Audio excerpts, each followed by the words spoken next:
Hello प्यारे दोस्तों, जय हिंद। मैं राजपूत आपका अपने इस एजुकेशनल चैनल पर स्वागत करता हूं। प्यारे दोस्तों, आज मैं आपके सामने केंद्रीय विद्यालय संगठन क्लास वन यानी केवी क्लास वन के एडमिशन से जुड़ा हुआ एक बहुत ही इंपॉर्टेंट वीडियो लेकर आपके सामने उपस्थित हुआ हूं। तो यह वीडियो उन पेरेंट्स के लिए बहुत ज्यादा इंपॉर्टेंट होने वाला है जो अपने बच्चे का दाखिला एडमिशन क्लास वन या किसी भी क्लास के अंदर आप करवाने की कोशिश कर रहे हैं। तो यह वीडियो आपके लिए बहुत इंपॉर्टेंट होने वाला है। क्यों? क्योंकि इस वीडियो के अंदर मैं आपको बताने वाला हूं उन डॉक्यूमेंट्स के बारे में जिसकी वजह से आपके बच्चे का नाम लिस्ट में आने के बाद भी क्या हो जाता है, रिजेक्ट हो जाता है।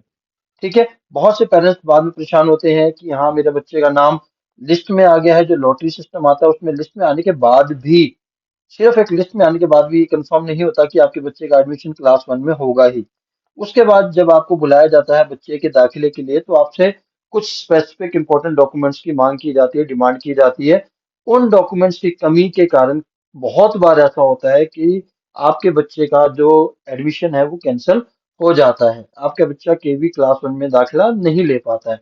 तो उन्हीं के ऊपर चर्चा करते हुए यह वीडियो है, जिसके अंदर मैंने कुछ डॉक्यूमेंट्स के सैंपल भी डाले हैं, तो आपके लिए जो बहुत ही महत्वपूर्ण होने वाला है। तो इस वीडियो को अंत तक देखिएगा ताकि आपको किसी भी तरह का किसी भी समस्या का सामना ना करना पड़े। तो सबसे पहले हम डॉक्यूमेंट्स की बात करते हैं। सबसे पहले जब ऑनलाइन रजिस्ट्रेशन जो मार्च में स्टार्ट हो जाते हैं, उसके होने के बाद जब आप अपने बच्चे का फॉर्म ऑनलाइन अप्लाई कर देते हैं, तो उस फॉर्म की आपको एक कॉपी निकालकर, प्रिंट आउट निकालकर अपने पास रखनी जरूरी है। और उसका पीडीएफ फाइल भी आप अपने फोन में सेव करके रखिए ताकि फ्यूचर में कभी जरूरत पड़े तो आप उसका प्रिंट आउट ले सकें।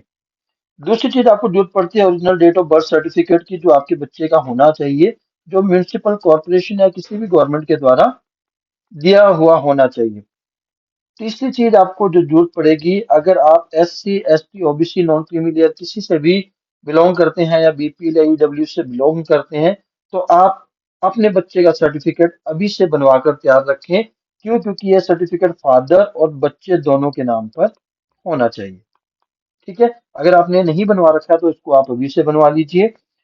फोर्थ, ऐसे पेरेंट्स जिनके घर में सिर्फ एक ही बच्चा है और वो बच्चा क्या है, गर्ल चाइल्ड है, तो ऐसे बच्चे सिंगल गर्ल चाइल्ड की कैटेगरी में आते हैं। ठीक है। तो इसके लिए आपको एक एफिडेविट बनाना पड़ता है। ठीक है। अगर आपकी बेटी का सिलेक्शन सिंगल गर्ल चाइल्ड कोटे के अंदर होता है, तो आपको एक 100 रुपए के स्टैम्प पेपर के ऊपर एक एफिडेविट बनवा कर देना होता है। ये तो आप बाद में भी बनवा सकते हैं। ठीक है। तो ये भी आप बनवा कर रख लेंगे तो आपके लिए बेनिफिशियल रहेगा। इसको मार्च में आप बनवा सकते हैं। उसके बाद हम चलते हैं हैंडीकैप सर्टिफिकेट। अगर बच्चा फिजिकली हैंडीकैप्ड है, ठीक है, पीएच है, पीएच कैटेगरी से बिलोंग करता है, तो उनको भी डिसेबिलिटी के अंदर कुछ सीटें फिक्स होती हैं केबीएस के अंदर।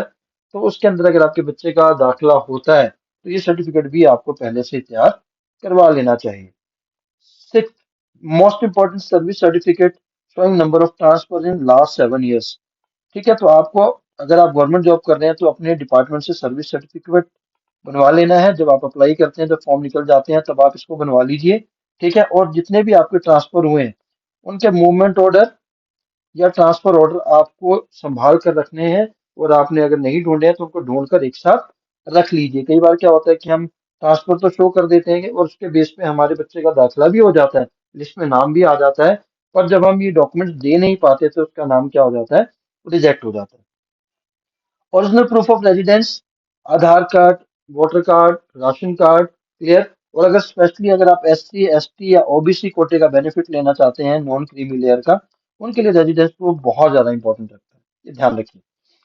जिसके अंदर क्या क्या हो सकता है, इलेक्ट्रिसिटी बिल हो सकता है, ऑनर एफिडेविट हो सकता है, रेंट एग्रीमेंट है हो सकता है।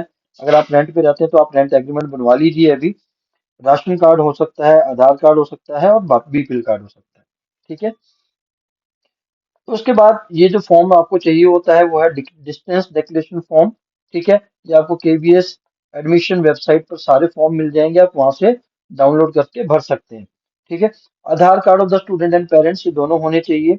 To passport size photograph of the student, ये कभी भी आप बनवा सकते हैं। ब्लड ग्रुप सर्टिफिकेट अपने बच्चे का बनवा लीजिए, आपको अपने बच्चे का ब्लड ग्रुप पता होना चाहिए। ठीक है। सिंगल गर्ल चाइल्ड एफिडेविट के बारे में आपको ऑलरेडी मैं बता ही चुका हूँ। ठीक है। डॉक्यूमेंट पर वेरिफिकेशन फॉर्मेट परफॉर्मा एक होता है।